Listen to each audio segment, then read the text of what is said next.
Good morning. Bună dimineața. Can you all hear me? Good. People at the back. Super. As Florine says, my name is Eoin Woods. Even if you speak English natively, that's not very obvious. It's only obvious if you're Irish. So leave the E off the front and pronounce the rest of my first name, and that's pretty close. I'm going to talk today about sustainability and how it relates to software, which is typically called green software informally. The reason I'm talking about it is because this is a really important topic. Climate change is an urgent and pressing problem for mankind. Yes, there are geopolitical challenges that we're all facing at the moment, some parts of the world very intensely. But frankly, if we don't get the climate sorted out, geopolitical problems are only going to get bigger as the climate changes, causing a more hostile environment for mankind. And I know you're sitting there thinking, well, I'm quite aware of this. Thank you for patronizing me. I minimize my air travel. I'm careful about recycling. I try and minimize my personal carbon footprint, and that's all good. But I work in the software industry, so thankfully, I don't have too much to worry about at work. I don't extract oil for a living. But I've got some bad news for you. That's what I thought until about 2017, 2018, when I started doing some work in this field. And actually, the technology industry as a whole is actually a major emitter of greenhouse gases, so-called carbon. There's lots and lots of estimates. Estimating anything in climate change is quite difficult. But the estimates range from about 2% of global emissions to about 4%. And this is a few years ago, before we built quite so many data centers. Well, you know, aviation, the one that's really, really bad, they emit 3%. So actually, the technology industry needs to realize that it's a major contributor to greenhouse gas emissions. And the problem is, most other industries, even industries with a really bad reputation, like deep water logistics, aviation, cement, they're all working hard to reduce their emissions profile and putting a lot of money into it. What are we doing? We're building more data centers. So we're pouring more concrete, we're building more hardware, and we're using more electricity. And a statistic that just caught me really off guard was when Microsoft admitted, but were very open about it, in their report last year, their emissions globally went up by 30% in a year, almost directly as a result of artificial intelligence. So we've got some work to do. One estimate from one of the international energy agencies is that data centers will consume 5% of global electricity by 2030 at the current rate of growth. And I'm not sure if they've seen the latest rate. So 5%. Do you want to take a random guess? I mean, how much electricity does Germany use? A little over 2%. A highly industrialized economy that uses massive amounts of electricity and has shifted away from using gas. What does the whole EU use? About 5%, just over or under 5%, depending how you use it. So you can see, just data centers are a major contributor to emissions. There are lots of studies, and I know some of you who are informed about this are saying, I understand, but actually there's an awful lot of variation, and you're absolutely right. Talk to any climate scientist, and I know a few very well, then they will all say, look, it's all about modeling and ranges and prediction and trend. But if you plot all of the different models for ICT on a graph, you can see they all point the wrong way. It's all going up. So hopefully, I've convinced you it's worth thinking about our sustainability. So who am I and why am I talking about sustainability in software? I work for a company called Endava, which I'm sure many people in the room will have heard of. We have a relatively large office in Cluj. I'm actually based in our London office, though I visit Romania a lot. And before I joined Endava, I spent about 20 years in the industry building products and then building software for large financial organizations, particularly a large Swiss bank. The reason I'm talking about sustainability is that I finished my part-time PhD. It took me 10 years, and the topic changed quite a lot, as you can imagine, in 10 years. But the last bit was all about energy consumption of server-side software systems, and then the motivation for that was because of the potential impact that's got on climate change. So that's when I got into this, and if you're fascinated, you can find my PhD online. I'm sure you'll all be rushing to do so afterwards. But that's where the motivation and some of my background knowledge came from. So, we're going to talk about some green software fundamentals, because there's quite a lot of confusing terminology, which once they're used to it, people just throw around at each other, and we'll go over that. And then the question is, what could we actually do as designers, as architects, as developers, as testers, and so on? I'll talk about some principles and tactics that might well be useful. AI is a particular problem in this, so we'll have a pretty brief look at how we might tame the beast of AI. And then I've got a case study that actually illustrates one in particular of the tactics. It was done in Java, particular tactic in an AI context, which hopefully will be interesting, bring it to life. And then finally, I'll very briefly suggest what you could do when you go back to work tomorrow or Monday to maybe start your journey towards more sustainable software. The terminology around sustainability is unhelpful because we talk about carbon, but actually carbon is irrelevant. We're actually talking about greenhouse gases, of which the most prolific, but not the most dangerous, is carbon dioxide. And so all of the emissions area tends to be referred to as carbon. And actually quite prominent professionals in the field refer to carbon. But just bear in mind, it's not actually about carbon. It's actually about greenhouse gas emissions. There's two sorts of emissions that our work as software developers, testers, architects, UX people are directly responsible for. Firstly, we cause embodied emissions to occur. An embodied emission is greenhouse gas emissions that are created during some sort of manufacturing process. And so that's the supply chain. If you're going to build a data center, you're going to need steel and concrete and cement and tiling and cables. It's the whole supply chain of where all that comes from. If you're going to build a mobile phone, you need rare earth metals, you need special kinds of glass, it comes from silica, you need many, many materials. So that's the supply chain.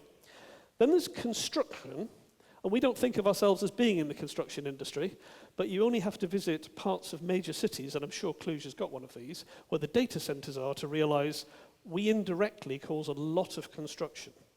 The rate that Amazon, Google, and Microsoft, Azure, build data centers is quite something.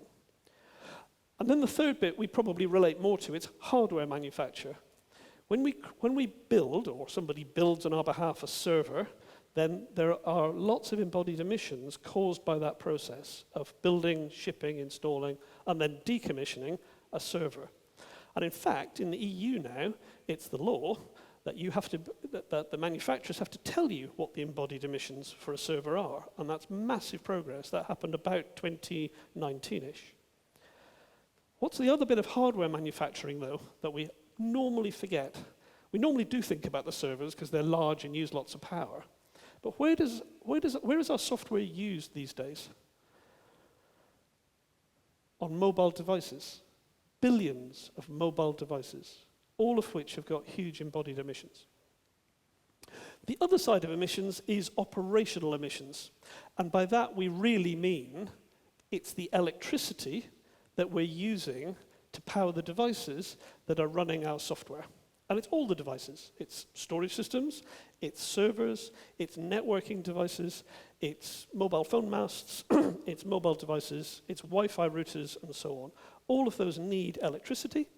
Some of that electricity comes from very low emission sources, such as hydro and wind.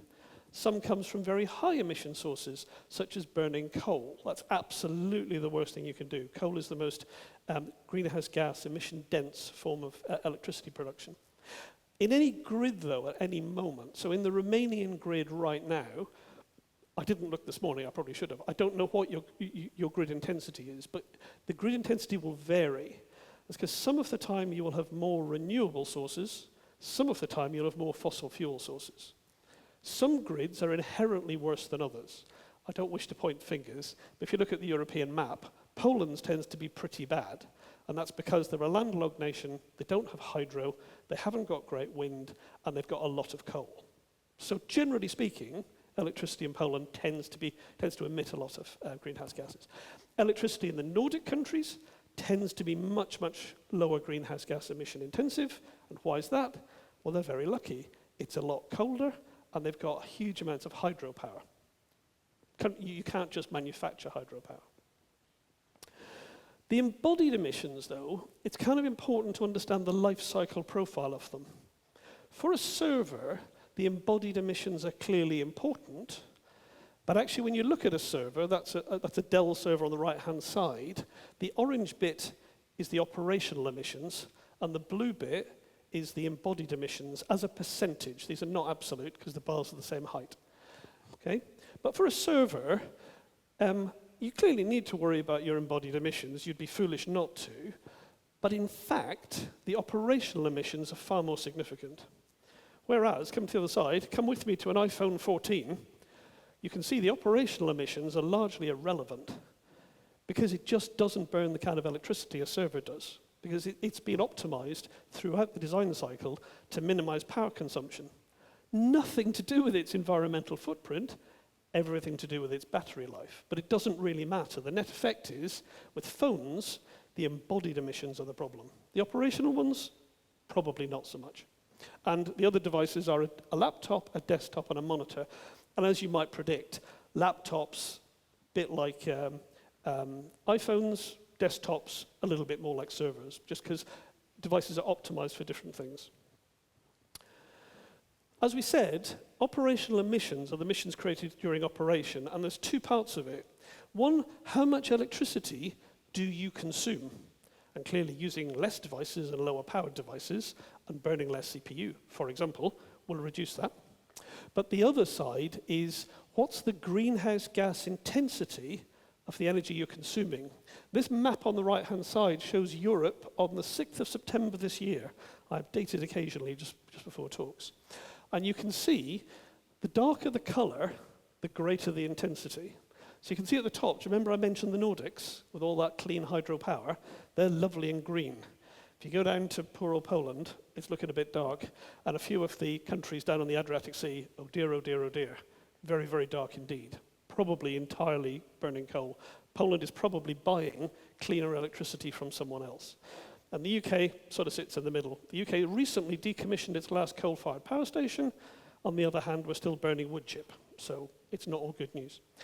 The point being is that this is a live website. If you're getting bored, electricitymaps.com works on your mobile. Feel free to have a look at it. It will give you live emissions representations, and their APIs will give you live emissions data in real time. And so this data is available.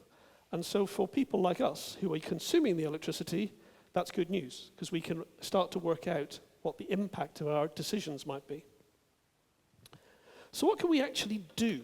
Well, there might be some principles. Those of you who know me will know I like a good design principle. There are some tactics. There are emerging patterns. And there are some tools, although it would be fair to say the tools are relatively primitive today. Let's look at the principles and tactics. The Green Software Foundation. Does anyone here heard of the Green Software Foundation? One, two? Yep, not a lot. Okay. You will have heard of it by the end, because I'll keep repeating their name. This is an organization founded by a number of industry organizations that are trying to drive awareness of sustainability in software, or particularly environmental sustainability, across the industry. They have come up with a set of principles to help us understand how to improve our behavior with respect to our emissions. They're quite simple, but some of them are quite subtle. So the first one is emit the least amount of carbon possible. What they mean is be aware that your behavior affects the emissions. There is a relationship. It's not an inevitable thing you can't do anything about. And as part of that, as they point out, if you just use less energy, there will be less emissions. Even if you're on the green bit of the map, using less energy creates less emissions. However, you do have to get your work done. And as we've mentioned, we'll look at in a bit more detail in a few slides' time, the greenhouse gas intensity of your grid, of every grid, varies by hour, by minute, by week, by month. So if you can do more work when the electricity is cleaner, that is less emissions, that's a good thing.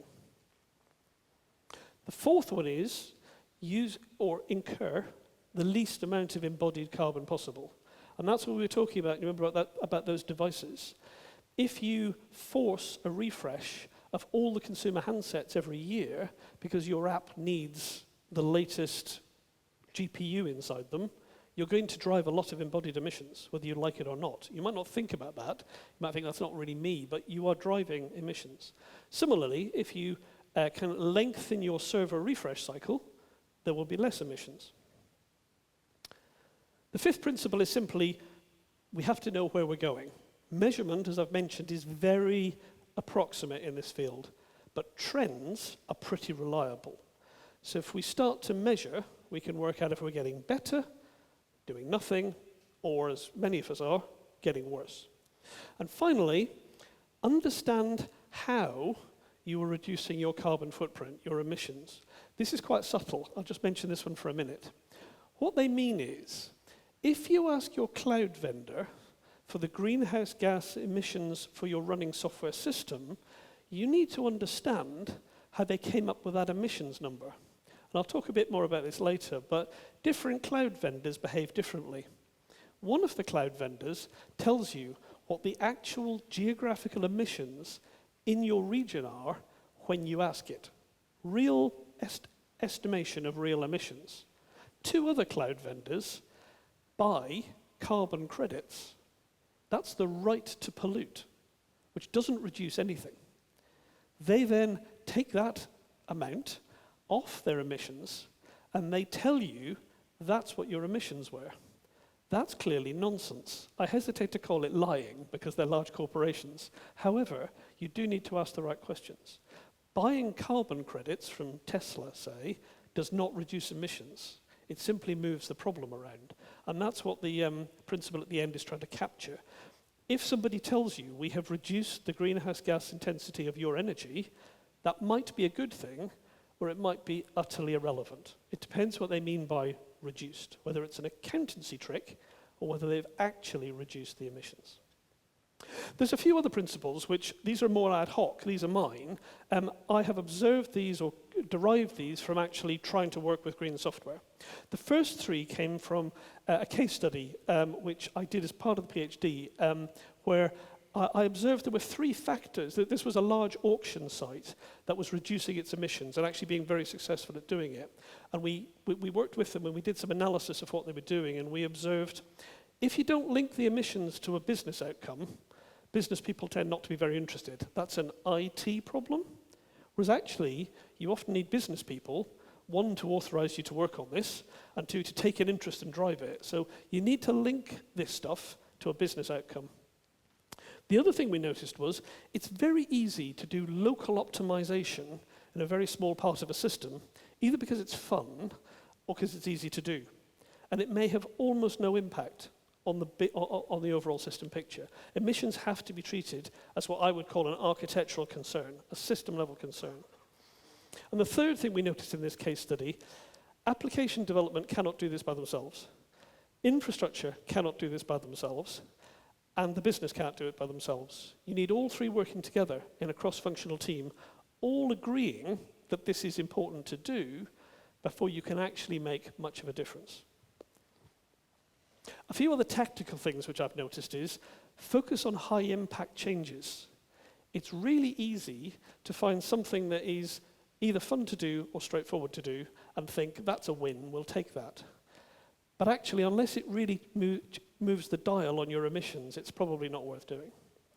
The other one is don't ignore your non-technology emissions. This is quite common.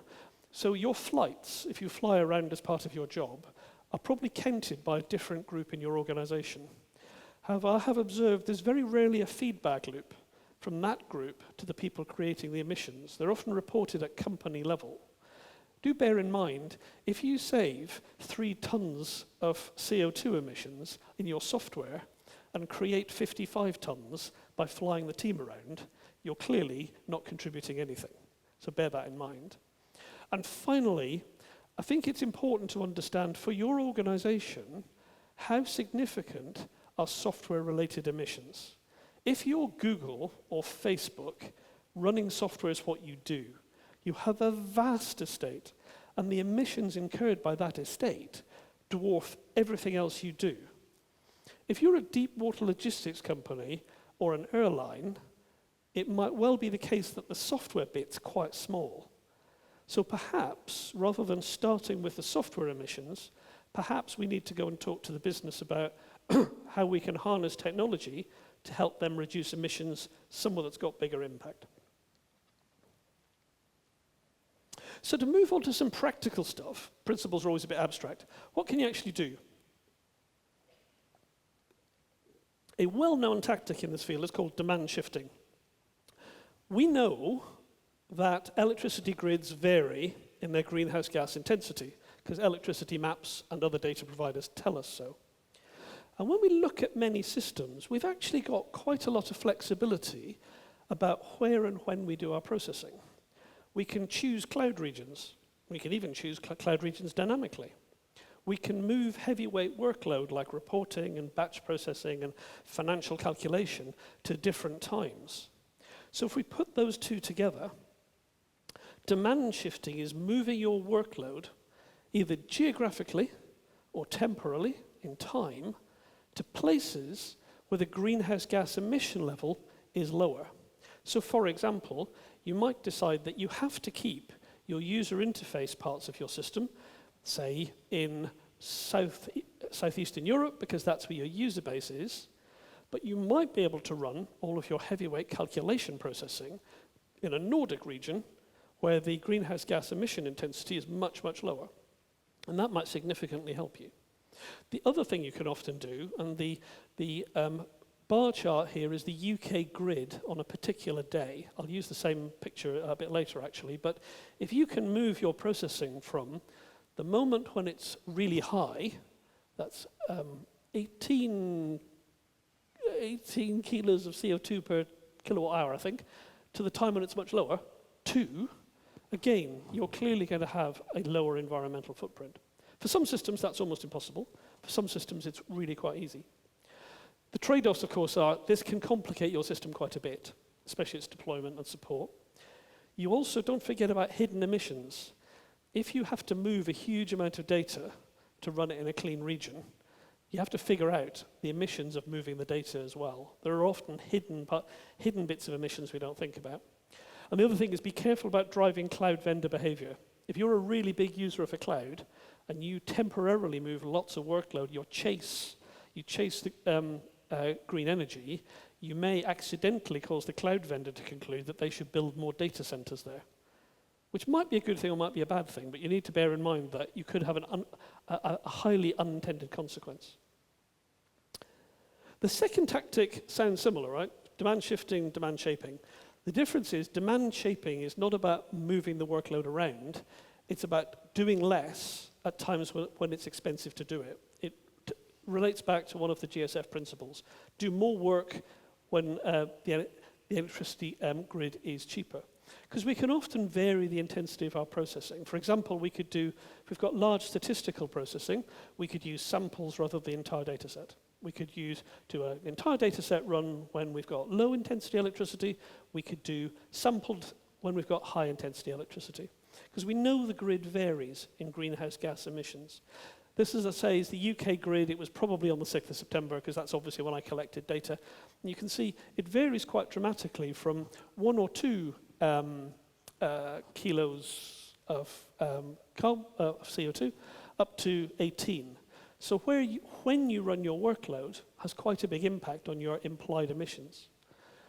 In principle, if we could do more when it's quiet and green, and then we could reduce it in the peaks, and then during the day we probably just have to run our workload, that's the way it is, but it's less bad than in the evening. The worst peak tends to be, particularly in the spring, autumn and winter, tends to be from late afternoon through to the middle of the evening, because people are going home, switching on lights, using their electricity, using their cookers, and so on. So the demand's very high. So if we could minimize our workload then, and then ramp it up as the carbon intensity goes down, that would clearly help our emissions. The problem with this is it can add a lot of complexity to your system, because you've now got to have multiple kind of processing modes, and that may add quite a lot of development effort. The bigger problem that I've observed is actually telling people that they can't have full service, say in, from 5 p.m. until 6 p.m., may just not be acceptable. And that's why you need to get business people, as well as infrastructure people and application people involved, to explain what you're trying to achieve, to try and align everybody's understanding of why that could be a good thing. Tactic 3 is, do you remember those mobile devices with the very high embodied carbon, but rather low operational percentage? Something we can often do is move workload to the client devices. Most client devices are idle most of the time, particularly their CPUs and GPUs. Not always, but most of the time. Most client devices, most of the power goes on driving the screen, and because of the screen electronics, because it needs to generate light.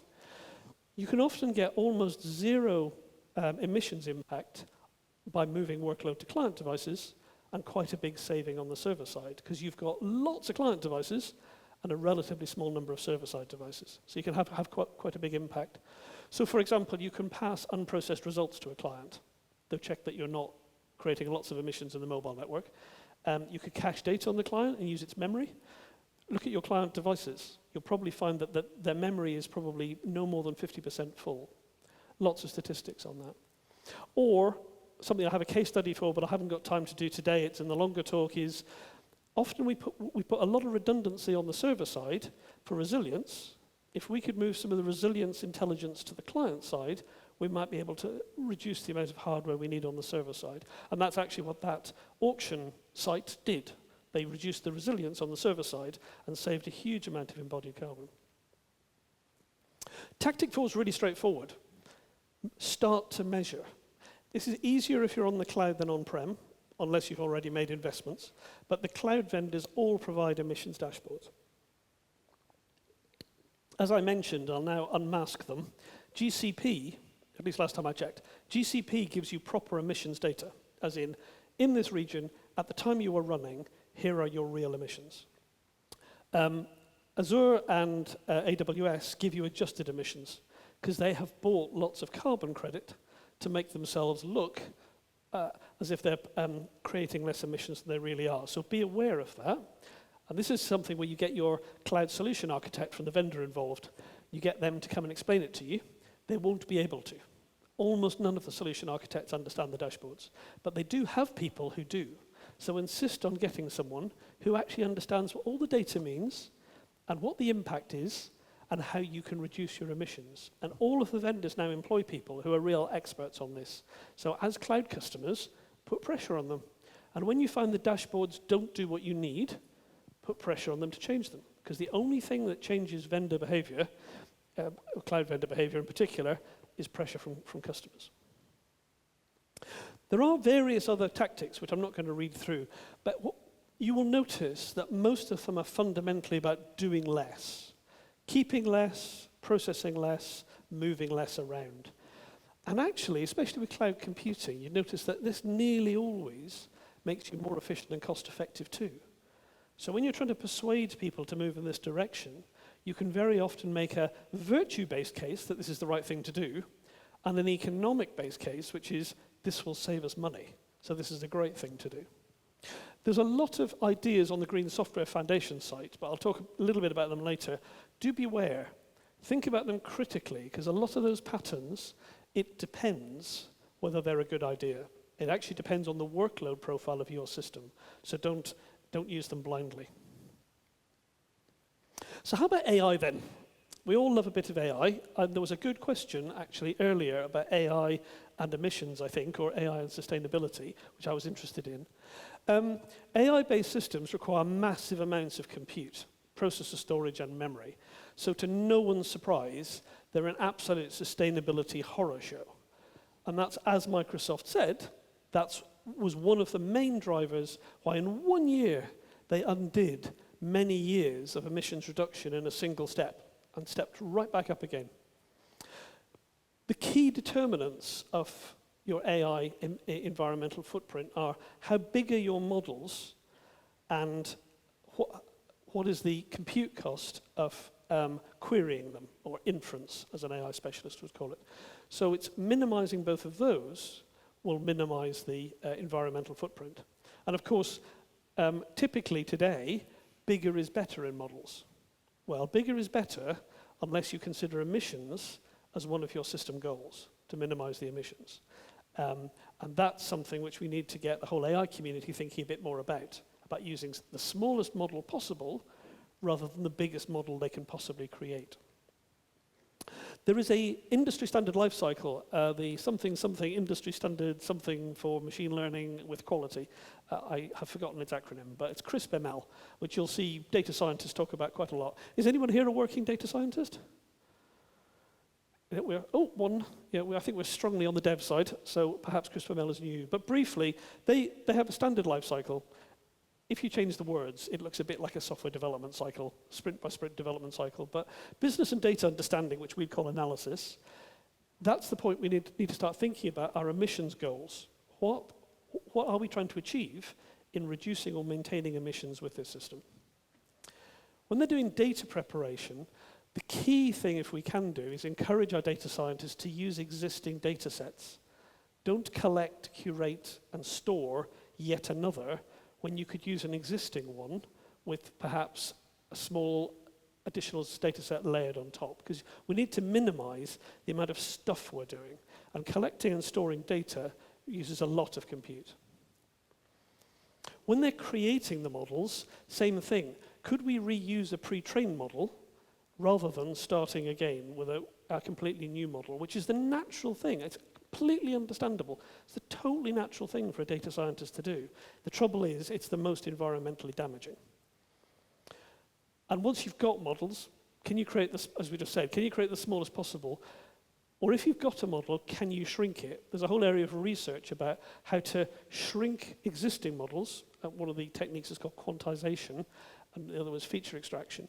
Can you shrink it so that the training is what it is? But a lot of emissions are created by the operational side, the inference. That's asking the model questions. If we can shrink the model, then we might have high emissions during training and might be able to greatly reduce them during operational use.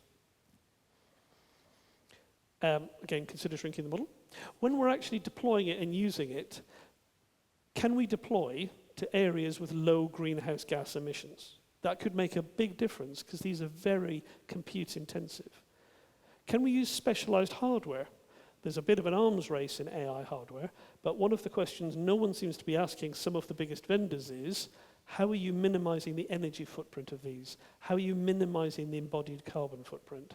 That doesn't seem to be a question many people are asking them. It's exactly what their customers should be asking them. And it's interesting to see ARM now trying to enter the AI space, because they are probably the hardware designer in the industry with the most expertise in minimizing energy consumption.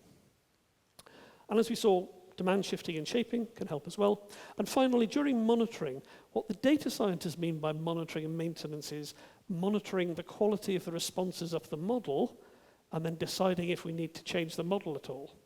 But actually, we need to add a whole area to that, which is monitor the compute that you're using and the greenhouse gas emissions that you're creating, and can we reduce those over the life of the system and not just have them slowly creep up as the model gets bigger and bigger. So that's AI. The case study is actually about AI. So this is about how we use demand shifting to move an AI workload to reduce the intensity of its greenhouse gas emissions. Not make them zero, but make them considerably lower. So the problem the team was solving is they were classifying cursive, handwritten Japanese characters using a machine learning pipeline. It took about 10 minutes to run a single job to do this, which doesn't sound very long, but there were many, many jobs potentially going to be required in one day. So there was going to be a lot of this processing going on. And the goal was, could we move the workload around in time or geographically to reduce the greenhouse gas emissions, and would it be worth it? The answer was yes. So we had quite a big team. They're all based in our Serbian offices, apart from James and Usman. They're based with me in London. They're both software and solution architects. The rest of the team is very cross-functional. And as I went back, as I said earlier, you need a cross-functional team for much of this. We've got business analysts, or at least one business analyst in there, representing business concerns. We've got DevOps-type people thinking about deployment and configuration. We've got an infrastructure expert. We've got some data scientists and some developers and testers. Well, a developer and tester. So they started off by saying, how bad is the problem? And they did some estimation. And they said if they ran in a specific region of a specific cloud, which we'll gloss over, at 8 o'clock on a particular day, they thought they were going to create about 125 grams of greenhouse gas by running a single one of these pipeline workloads. And then they looked around and they worked out that by shifting region at that time, they could have saved about 25%. And the other possibility was if they could run it at a different time, even in the same region, they could have saved another 15%. And obviously in the other region, they could have saved as well. So in theory, they could save about 40% in total. Well, that's massive. It almost halves the greenhouse gas emissions for one pipeline. So it's clearly worth exploring. So they started off with their machine learning pipeline, and they had a scheduler running their jobs with a manual override system. And the first thing they built was the ability for the pipeline to make a decision where to run the workload between multiple regions.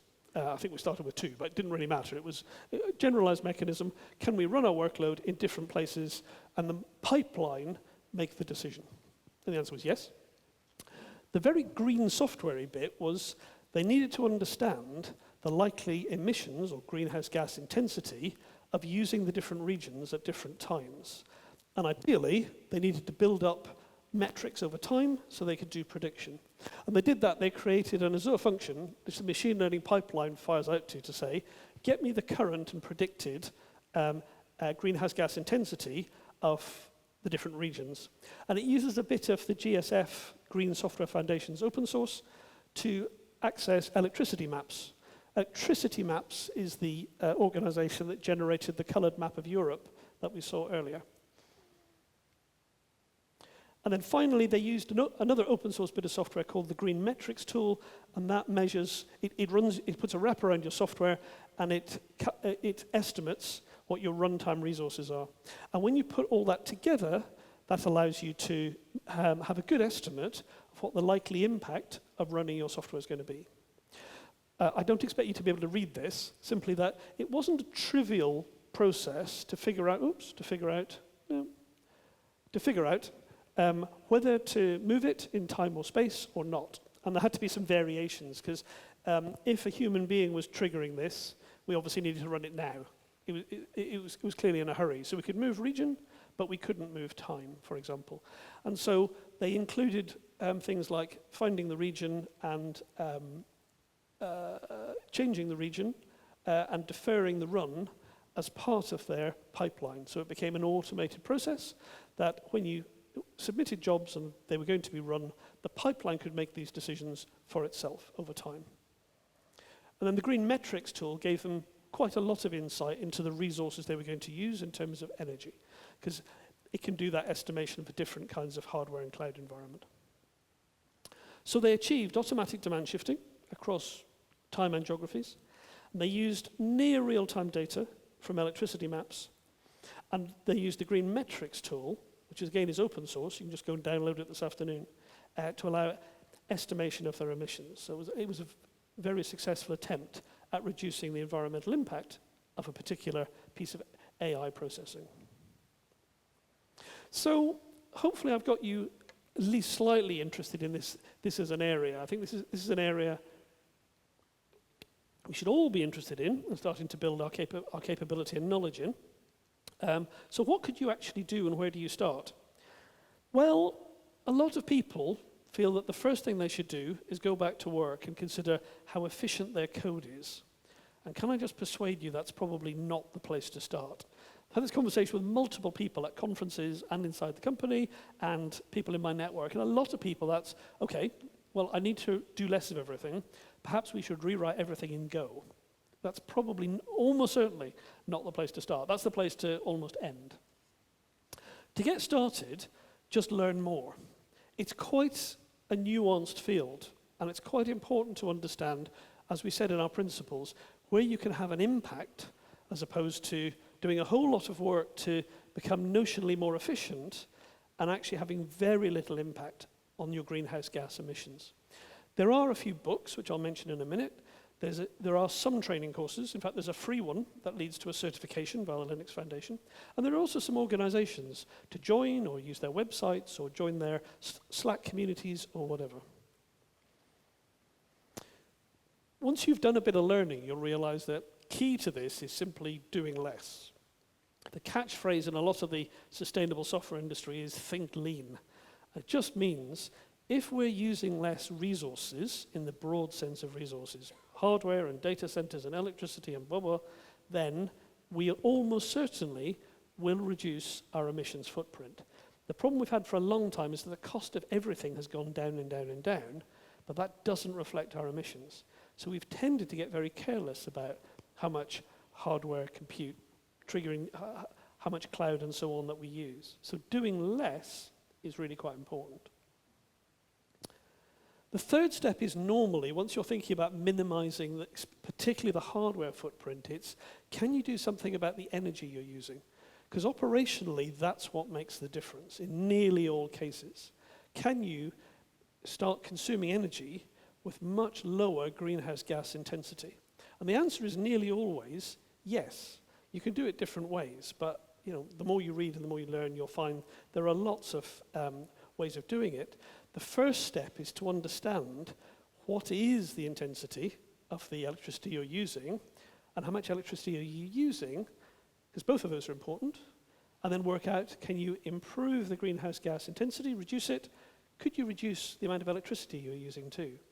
And don't forget about the fact that you need to think about the end-to-end system. It's not just your servers or not just your storage. Once you've done that, it's probably worth at that point thinking about, should we change the system? Because at this point, you've done the obvious stuff to just reduce how much you're doing, and operationally, you're in a much better place, hopefully, because you're using much better electricity, much lower emissions. It's at that point to start thinking about, should I change the system? This is often where people start. They start thinking, well, there's lots of patterns we could apply. Let's start putting those in our backlog and changing the system. Actually, until you've done the basics, that's probably not worth it. There's very little point. You're going to have a much bigger impact by using cleaner electricity than you will by using a design pattern that saves 3% of your electricity. But there are a lot of architectural patterns that might apply to your case. There's a number of sources, but I do point people to the Green Software Foundation as a very good starting point. But do, as I say, think critically. Think like software designers, the way you do all day, every day. But make sure that reasoning and that critical thinking is switched on as you read their patterns. Because in many cases, they don't really highlight the fact there's a trade-off. An obvious one being, if you move processing from one place to another and need to move a lot of data dynamically, well, it's going to use a lot of network and a lot of storage. So that, in fact, may offset the amount of the emissions that you can save by moving it to the place. The other thing is they often don't consider trade-offs to other architectural qualities. One of their patterns, which as a security engineer makes my hair stand on end, is to only use TLS to the edge of your network and then to use unprotected traffic through your network. Any security engineer will tell you that's almost certainly a bad idea. The industry needs to move to end-to-end encryption, not fortress-to-fortress encryption that we used to use. So, yes, a lot of the patterns could have a positive impact on your emissions. You just need to think critically. And then finally, optimize your code. By all means, once you've exhausted all these other avenues, and you're still keen to do more, think about optimizing code. That's the one that probably is going to, for the amount of effort, is going to have the least impact. The other things will have quite a lot of impact for a lot lower effort. And that's why start at the bottom and work to the top. Don't start with code optimization. To learn more, this is an emerging field. There are only a handful of books, a handful of organizations, honestly, a handful of people really out talking about it. But I think that's going to change a lot in the next 3 to 4 years. The books, Anne Curry, Sarah Sue, and Sarah Bergman have written probably the best book out now. Anne is an absolutely excellent writer, and all three of them are well aligned to the Green Software Foundation, know quite a bit about this. It takes you through the whole field from the absolute fundamentals to quite advanced practice. At a pretty abstract level, it's not really a hands-on how-to guide, but it'll give you a lot of ideas where to get started. The second book is a self-published book, 101 Green Software. It's a bit quirky, and it's only available, I think, via Kindle. But it is interesting because it's very prescriptive. I think most of the advice in it's pretty sensible, and he's far more hands-on, if you like, as to where to start, what to do, and how to do it than Anne, Sarah, and Sarah's book. And then finally, I mentioned there's a training course. It's free of charge. It's at the Linux Foundation. It takes about 2 hours to do, and you end up, as long as you answer the questions correctly, you end up with a certification, which you can renew every year as the field changes. So that's completely free, and if you want a good introduction in a couple of hours, that's a great place to start. Then the organizations I mentioned, Green Software Foundation, quite corporate, run by the industry, for the industry, lots of good information, quite well known, generally very well regarded. Completely different, climateaction.tech, totally non-corporate, totally grassroots, a bit chaotic, and quite refreshing for it. It doesn't really have a budget, it's just lots of people sharing knowledge and trying in their own organizations to make a difference. The Green Web Foundation, extremely focused on web applications, hosting, and minimizing the environmental impact of code in the browser. But because of that focus, very specific, well worth getting to know. And finally, the SDIA, the the Sustainable Digital Infrastructure Alliance. They started with data centers, but they're now getting very interested in software, so they also are people to keep tracking.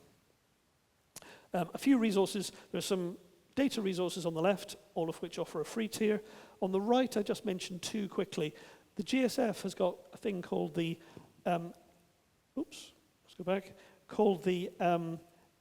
SCI, the Software Carbon Intensity Specification.